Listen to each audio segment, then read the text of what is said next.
వేసుకోవాలి. తర్వాత 1 స్పూను నూనె వేసుకోవాలి, ఆయిల్. ఆ తర్వాత మొత్తం మిక్స్ చేసుకున్న తర్వాత పౌడర్ నీళ్ళు వేసి కలపాలి. దాంతో చపాతీ ప్యాటర్న్ రెడీ అయిపోతుంది. తర్వాత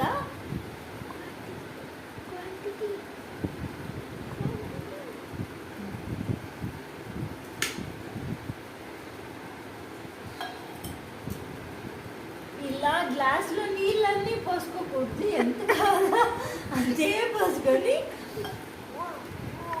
లాగా కలుపుకోవాలి. కలిపేటప్పుడు ముఖ్యంగా తెలుసుకోవాల్సింది ఏంటంటే, మీకు ఎవరి మీద భయం ఉంటే అది క్లీన్గా చూపించండి, త్వరగా పని అవుతుంది.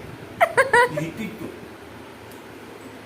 మీ ఆవిడ మీద కోపం ఉందా చూపించు.